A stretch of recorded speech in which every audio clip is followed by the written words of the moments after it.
The Lion, the Witch, and the Wardrobe, an African Folktale. Chapter 1, The Discovery. Once upon a time, in a small village nestled in the heart of the African savannah, there lived 4 siblings, Aid, Bola, Chidi, and Dada. They were adventurous children who loved exploring the vast plains and mysterious forests surrounding their home. One hot afternoon, when the sun blazed high in the sky and the villagers rested in the shade of baobab trees, the siblings decided to venture into the old, abandoned hut on the edge of their village. This hut had always been a source of curiosity for them. Rumors had it that the hut once belonged to a powerful healer who vanished mysteriously many years ago. As they approached the hut, the air grew cooler, and a strange, enchanting breeze rustled through the tall grasses. The hut's door creaked as Aid, the eldest, pushed it open. Inside, the hut was filled with an array of peculiar objects, dried herbs, ancient scrolls, and mysterious trinkets. In the corner of the room stood an ornate wooden wardrobe, its doors intricately carved with images of animals and nature. The siblings, intrigued, approached the wardrobe. Bola, always the most daring, reached out and opened its doors. To their astonishment, instead of seeing clothes, they were met with a passage that seemed to lead into another world.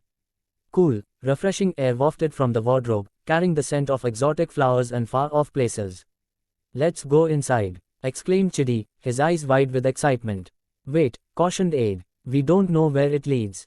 We should be careful." But curiosity got the better of them, and one by one, they stepped into the wardrobe and found themselves in a lush, vibrant forest unlike any they had ever seen. Chapter 2, The Enchanted Forest. The forest was alive with sounds and colors. Birds with feathers of every hue sang melodious songs, and the trees were tall and majestic, their leaves shimmering like emeralds in the sunlight. The ground was carpeted with soft moss and vibrant flowers, and the air was filled with the sweet scent of blooming flora. As they ventured deeper into the forest, they noticed that the animals behaved in unusual ways. A family of elephants greeted them warmly, their trunks raised in a friendly salute. Monkeys swung from tree to tree, chattering cheerfully. Even the lions, known for their majestic aloofness, seemed to be smiling. "This place is magical," whispered Dada, the youngest, her eyes wide with wonder. Suddenly, the forest grew silent. The birds stopped singing, and the animals turned their heads toward a path that seemed to glow with a soft, golden light. From the path emerged a majestic lion with a golden mane that shone like the sun. "Welcome, children," the lion spoke in a deep, resonant voice. "I am Sfu, the guardian of this realm. You have entered the land of Endoto, a place where magic and reality intertwine." The siblings stood in awe of the magnificent creature. Aid, finding his voice, asked, "What is this place, and why have we been brought here?"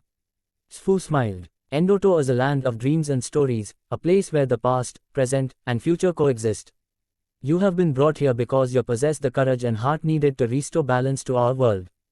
An evil witch, Nzuri, has cast a spell over Endoto, causing chaos and disharmony. We need your help to break the spell and bring peace to our land." The siblings exchanged glances. They had always dreamed of going on a great adventure, and here was their chance. "We'll help," said Bola, stepping forward with determination. Sfu nodded. "Follow me, and I will take you to the wise old tortoise, Kijani. He will guide you on your journey." Chapter 3, The Quest begins. Sfu led the siblings through the enchanted forest, sharing stories of Endoto and its wonders. They passed by sparkling streams, fields of glowing flowers, and trees that whispered secrets in the wind. Finally, they arrived at a serene glade where Kijani, the ancient tortoise, resided. Kijani's shell was covered in intricate patterns, each telling a story of the land. His eyes, wise and kind, twinkled as he greeted the children. "Ah, the brave ones have arrived," Kijani said in a voice as old as time. "To break Nzuri's spell, you must find 3 sacred artifacts hidden across Endoto: the heart of the forest, the tear of the river, and the flame of the mountain. Each artifact holds a piece of the magic needed to restore balance." He handed Aid a map, its surface adorned with cryptic symbols and markings. "This map will guide you, but be warned, the journey will not be easy. Nzuri will try to stop you at every turn." With renewed determination, the siblings set off on their quest, ready to face whatever challenges lay ahead. Chapter 4, The Heart of the Forest. Their first destination was the heart of the forest, said to be hidden in the deepest part of Endoto's woods. As they journeyed, they encountered various creatures and learned more about the land's enchantments. The forest was filled with life, each plant and animal playing a role in the delicate balance of nature. One evening, as they made camp, a group of friendly fireflies surrounded them, illuminating the night with their soft glow. A wise old owl, perched on a nearby branch, watched over them and shared ancient tales of Endoto's past. The next day, they reached a dense thicket where the trees grew so close together that hardly any light penetrated. Following the map's guidance, they discovered a hidden pathway leading to a clearing bathed in golden light. In the center of the clearing stood a majestic tree with leaves that shimmered like precious gems. "The heart of the forest," whispered Dada in awe. As they approached the tree, a voice echoed through the clearing. "Who dares to seek the heart of the forest?" From behind the tree emerged a graceful antelope with eyes that sparkled with wisdom. "We are here to restore balance to Endoto," Aid replied respectfully. "We seek the heart of the forest to break Ingzuri's spell." The antelope nodded. "To claim the heart, you must prove your worth. Show me that you understand the harmony of the forest." The siblings looked at each other, unsure of what to do. But then Bola, always quick to think, stepped forward and began to sing. She sang a song their grandmother used to sing, a song about the beauty and balance of nature. As she sang, the forest seemed to come alive, the trees swing and the animals joining in the melody. When the song ended, the antelope smiled. "You have shown that you understand the harmony of the forest. The heart of the forest is yours." From the tree, a glowing fruit descended into Bola's hands.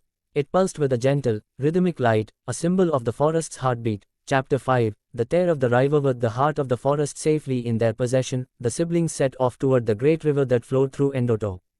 According to the map, the tear of the river was hidden in the depths of its waters, guarded by the spirits of the river. As they traveled, they encountered Ingzuri's minions, creatures twisted by her dark magic. But with their bravery and unity, they managed to overcome each obstacle. They reached the river's edge at dusk, its waters shimmering under the setting sun. Standing on the riverbank, they called out to the spirits.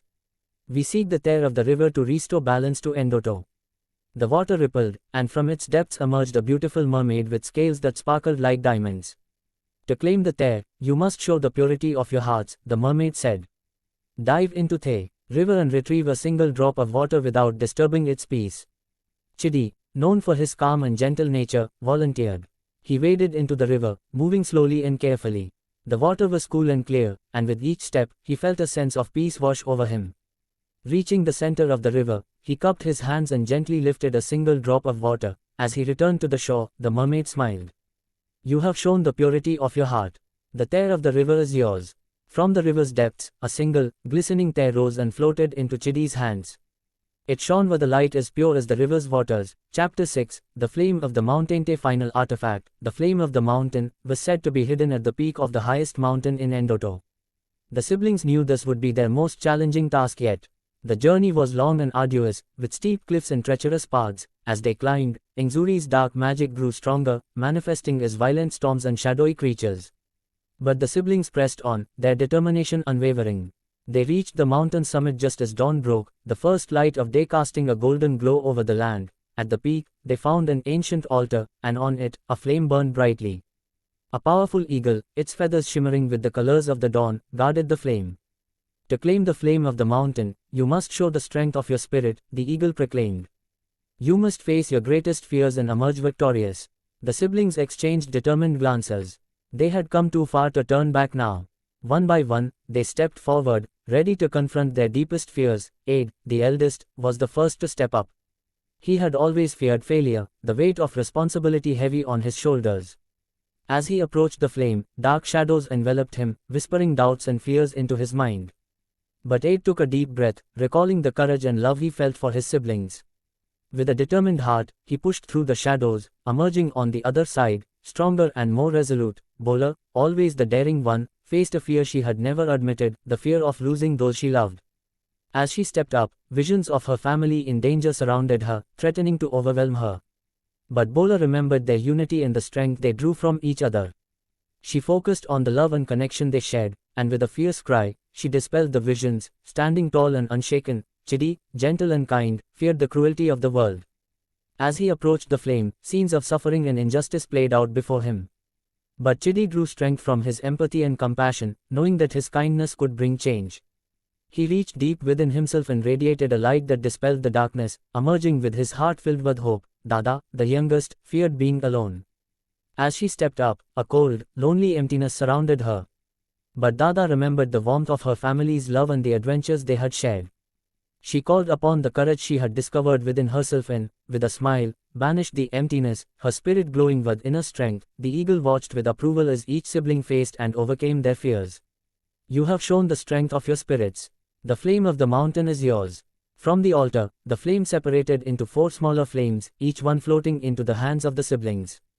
They felt its warmth and power, knowing they had achieved something truly remarkable. Chapter 7. The final confrontation with the 3 sacred artifacts, the heart of the forest, the tear of the river, and the flame of the mountain. In their possession, the siblings were ready to confront Enzuri and break her spell. Over Endoto, guided by the map and Sfu, the majestic lion, they journeyed to Enzuri's dark fortress, a place shrouded in ominous shadows and guarded by her twisted minions. As they approached, they could feel the air grow colder, and an oppressive darkness loomed over them. At the gates of the fortress, Enzuri awaited them. She was a tall, imposing figure with eyes that gleamed with malice. Her dark robes billowed around her, and a cruel smile played on her lips. "So, the brave children have come to challenge me," Enzuri sneered. "You think you can restore balance to Endoto? You are mere children." "We are more than that," Aid replied, standing tall. "We are the hope and light that will dispel your darkness." Enzuri laughed, a sound like nails on a chalkboard. "Very well, let's see if you have what it takes." With a wave of her hand, Enzuri summoned her dark magic, filling the air with a chilling wind and swirling shadows. The siblings, undeterred, held out the sacred artifacts. The heart of the forest pulsed with life, the tear of the river shimmered with purity, and the flame of the mountain burned with strength. As they brought the artifacts together, a brilliant light erupted, clashing with Enzuri's dark magic. The force of the clash shook the ground, and the siblings struggled to maintain their hold. "Focus," Sfu urged. "Believe in yourselves and the power you hold." Drawing upon their inner strength and the bond they shared, the siblings concentrated their energy. The light grew brighter, pushing back against Enzuri's darkness. The witch's smile faltered, and her eyes widened in fear. "No, this cannot be," Enzuri screamed as the light overwhelmed her dark magic, breaking the spell that had held Endoto in its grip. With a final, blinding flash, the darkness shattered, and Enzuri was consumed by the light. The fortress crumbled, and the shadows dissipated, revealing the true beauty of Endoto. Chapter 8. Restoring balance. As the darkness lifted, Endoto blossomed into a land of unparalleled beauty. The skies cleared, and the sun shone brightly over the lush forests, sparkling rivers, and majestic mountains. The animals, now free from Enzuri's influence, rejoiced and celebrated with the siblings. Sfu, with a proud and grateful expression, approached the children. "You have done it. You have restored balance to Endoto. The land is at peace once more, thanks to your bravery and unity." Kijani, the wise tortoise, appeared beside Sfu, nodding approvingly. "You have shown great courage and strength of spirit. The legends of your deeds will be told for generations to come." The siblings, though weary from their journey, felt a deep sense of accomplishment and joy. They had faced incredible challenges and emerged victorious, not just as individuals, but as a united force. "Thank you for believing in us," Bola said, addressing Sfu and Kijani. "It is you who have shown us the true meaning of hope and courage," Sfu replied. "Endoto will always remember you as its saviors." With the restoration of Endoto complete, it was time for the siblings to return to their village. Sfu and Kijani led them back to the enchanted forest, where the magical wardrobe awaited. As they stepped through the wardrobe, they found themselves back in the old hut, the familiar surroundings of their village greeting them. The air was warm, and the sun was setting, casting a golden glow over the landscape. The siblings looked at each other, knowing that their adventure in Endoto had changed them forever. They had grown stronger, braver, and more united than ever before. As they walked back to their village, they knew that the stories of Endoto would remain in their hearts, a testament to the power of courage, unity, and the magic of belief. And so, the tale of the lion, the witch, and the wardrobe became a cherished story passed down through generations, inspiring countless others to believe in the magic within themselves and the world around them.